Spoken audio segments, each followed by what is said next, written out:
Hey, True Believers, Englentine here with this. The Lion King is a fascistic story. No remake can change that. Oh, goodness. All right, just a little history here. I was at the movie theater. I was a projectionist at the time, and I did not get it. I'm very happy that kids in the 90s loved this film. I watched it and went, it's all right. So I'm not one of the super fans of Lion King, but even I could see that this is going to be a BS article. So this is written, this is from Washington Post, by the way. It's written by Dan Hassler Forrest. Alrighty. So it says, last November, Disney set the internet aflame with its teaser trailer for The Lion King. The 93-second video gave millions of people chills by faithfully recreating key moments from the original film's beloved opening number, but as nostalgic as Circle of Life may make us feel, this bombastic scene is also a painful reminder of the film's ideological agenda. It introduces us to a society where the weak have learned to worship at the feet of the strong. Oh my gosh. Am I okay? You know what? No, I'm not gonna say me because I know my viewers. I know my viewers are strong people. I know they don't worship at the feet of anybody. This guy's like, oh, this is where I learned to be somebody who wants to worship at the foot of power. Okay, let's continue to see what this idiot says. As we watch the herbivores congregate to bow down before their newborn ruler, The Lion King presents a seductive worldview in which absolute power goes unquestioned, and the weak and the vulnerable are fundamentally inferior. In other words, The Lion King offers us a fascist ideology writ large, and there is no obvious way out for the remake. Okay, so this guy takes the King of the Jungle thing very serious and not at the top of the food chain. That's okay. Anyway, let's go. As a fable, The Lion King isn't really about lions. It's like it's Shakespeare. It's Hamlet, is what I heard, or any other animal species. Instead, a variety of cute and cuddly creatures stand in for a deeply human way of organizing society, but mapping our own social hierarchies onto the pristine and neutral animal kingdom makes these power dynamics seem natural. Okay, you want to know how neutral the animal kingdom is? Ask a zebra that's about to be eaten by a lion how neutral the animal kingdom is. Let's see. It makes power dynamics seem natural, common sense, and even desirable. And by using predator-prey relationships to allegorize human power structures, the film almost inevitably incorporates a worldview in which the ruler's power derives from their biological superiority. Once again, King of the Jungle is just because of top of the food chain. They're just playing on it. It's circle of... Okay, anyway. Obviously, fables can serve politically diverse ends. George Orwell's Animal Farm employed a similar allegory to make class distinctions more visible and to criticize authoritarian systems of power. Communism, dude. It was criticizing communism. Communism. Alrighty?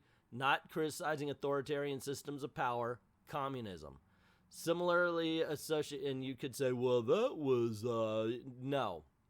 This guy is saying this so he doesn't have to say it was criticizing communism. Alright, Disney's own, now granted, that's just a theory of mine, but I'll bet you I'm dead on about it.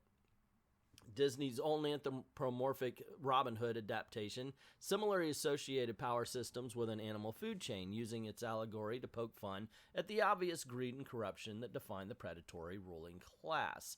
Okay, in Robin Hood, you had a fox and a bear continuously outsmarting the lion in this case. The king in this particular instance was not supposed to be, or, Prince John, he was not supposed to be...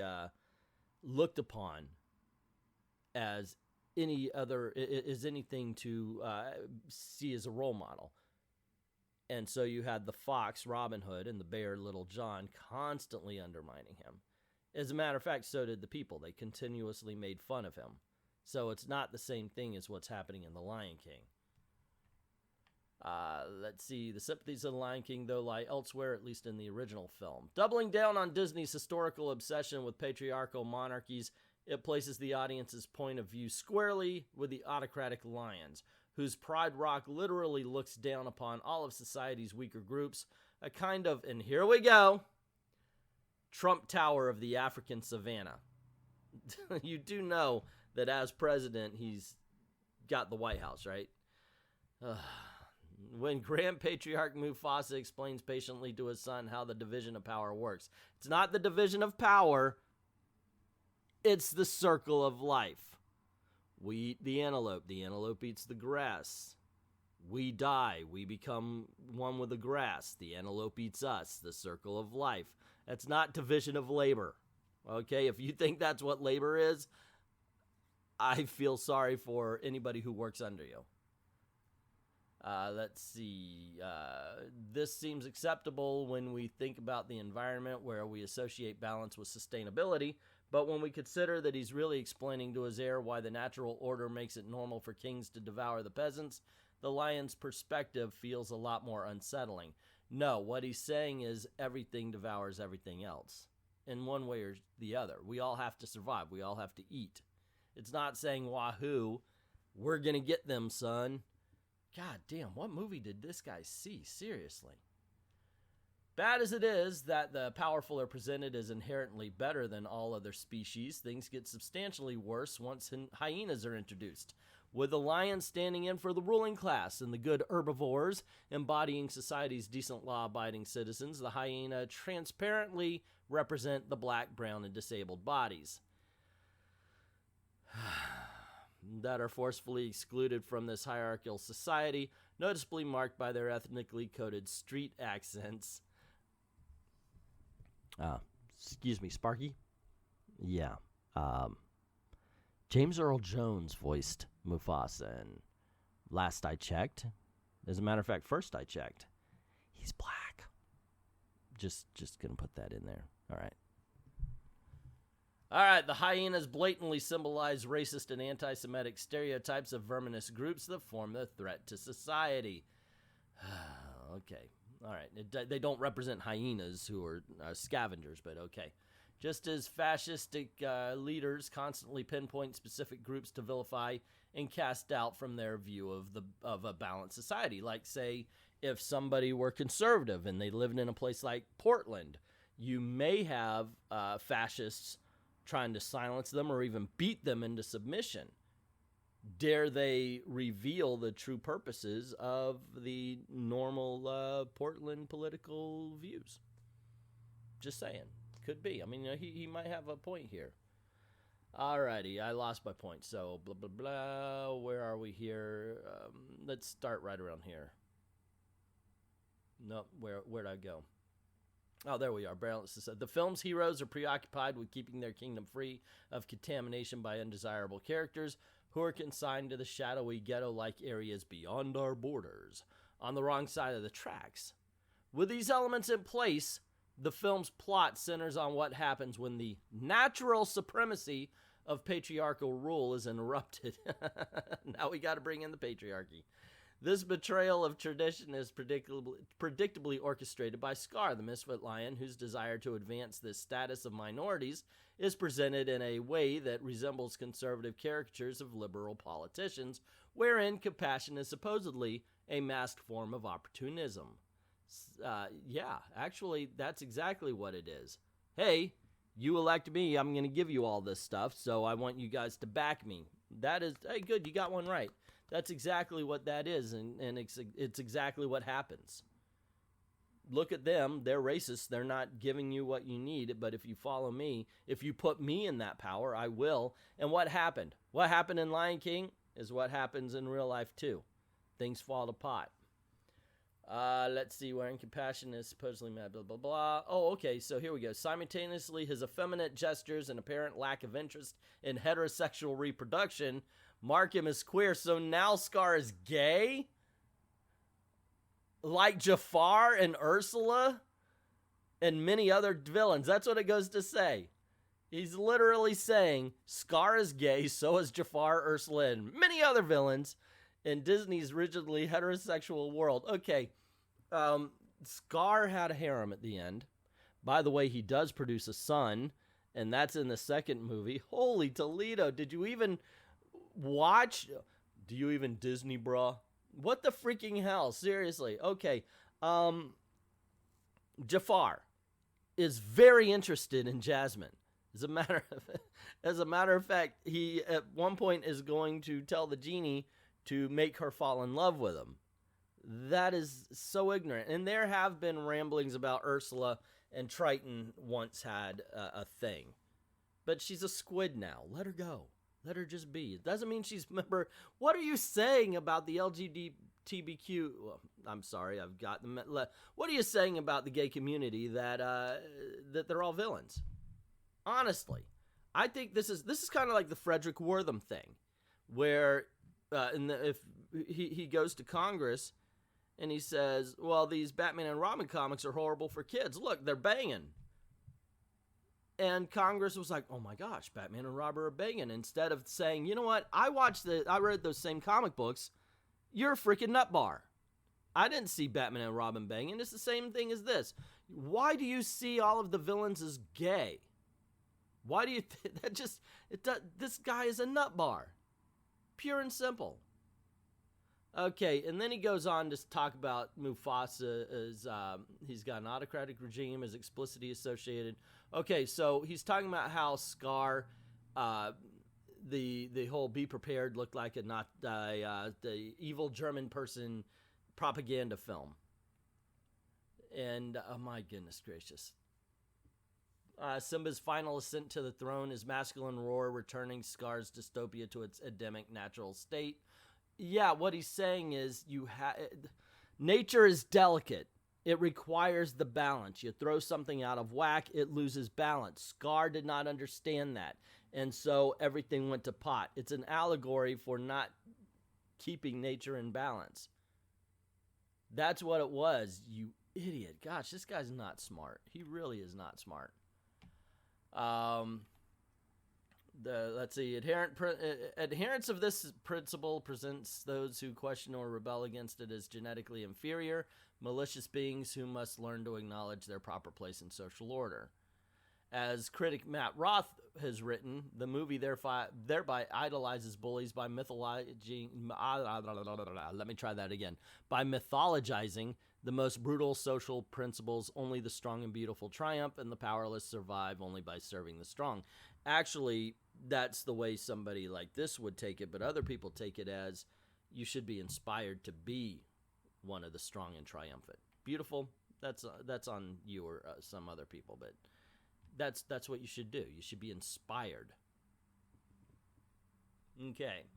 So it goes on to say the new version of Lion King is Disney's most recent attempt to update its beloved properties, often making adjustments to film's ideological messages. Maleficent and its forthcoming sequel changed Sleeping Beauty from a sexist fairy tale, once again watching a different Sleeping Beauty than I saw, into a feminist parable about sexual abuse. Aladdin made at least some attempts to mitigate the original film's Islamophobia. You mean the bit about how where they'll cut off your ear if they don't like your face, or is it the point where they were going to cut off Jasmine's hands for stealing? I got news for you. Change it in real life before you get upset about, oh my gosh, they were going to do it in a movie, which they actually didn't do it. But change it in real life, and then we'll talk about how bad the cartoon is. That's Beauty and the Beast included one very minor openly gay character. You know what? If you didn't say it, would you really assume it? That's one thing I got. I mean, if you're going to have a gay character, make him gay. It seemed like with Beauty and the Beast, they were like, hey, we should make him gay, but don't tell anybody. And so they wrote him off as kind of almost like a joke character, and that's fine. But it was almost like, isn't it funny, he looks at him in this direction, or he looks at him in that way. And it could, if you're not looking for it, just be a guy who really admires this other guy. You know, someone who aspires to be him in such a way that it goes a little bit into creepiness, you know. Anyway, that's just the way I saw the whole Beauty and the Beast LeFou thing.